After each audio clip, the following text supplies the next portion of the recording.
तर नमस्कार मित्रांनो, आपण आलो आहात गंगा रोडला. गंगा रोडला कुठे? तर आपल्या गंगा देवस्थानला. हे बघत आहात तुम्ही, हे आहे आपलं गंगा देवस्थान मधलं गायमुखातून पाणी येणार कुंड.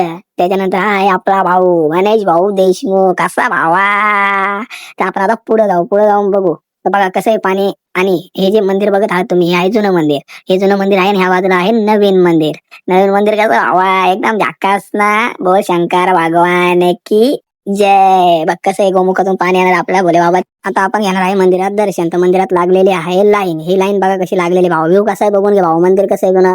तर तुम्ही बघू शकतात, असं आहे मंदिर. गणेश भाऊ आपला कसा लाईनीत ताटात एकदम उभा राहिलेला आहे. हे आहे आपल्या नंदी भगवान. नंदी भगवानांचं दर्शन घेऊन आपण जाऊ आता लाईनीतून पुढे जाताना मावशी आणि हे सगळे दर्शन घेत आहे. हा छोटू बा कसा दर्शन घेतोय. आणि त्याच्यानंतर हे आहे नवीन मंदिर भावा.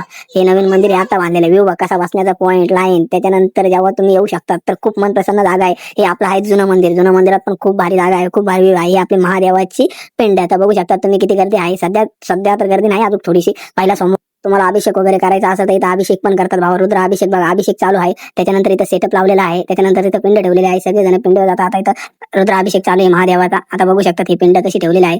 पिंड बघा तुम्ही, खूप छान पिंड आहे महादेवाची. तिथं हा सेटअप केलेला आहे इथं पाया पडण्यासाठी. कारण की मंदिरात गर्दी असल्यावर इथून दर्शन घ्या आणि सरळ शंकर भगवान की जय बोलून आहे. नवीन मंदिराचं व्ह्यू. नवीन मंदिर कसं आहे बघू शकता भावा तुम्ही. नवीन मंदिरात पण एकदम भारी महादेवाची पिंड लावलेली आहे. तर आपण आता बघू शकता महादेवाचा नंदी. तर गणेश भाऊ कसा महादेवाच्या नंदीवर बोट ठेवून कानात काहीतरी सांगून आता पुढे जाऊ दर्शनाला जाताना इथं थोडीफार गर्दी भेटेल तुम्हाला.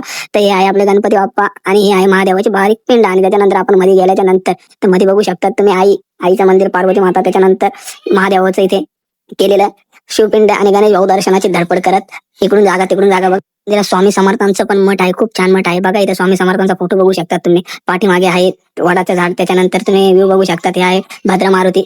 आणि त्याच्यानंतर थोडंसं पुढे गेलं का त्याच्यानंतर आहे हे दत्त मंदिरचं छोटंसं मंदिर. एक सुरेख मंदिर आहे आणि एकदम मस्त मंदिर आहे. मन रमणारी जागा आहे भाव.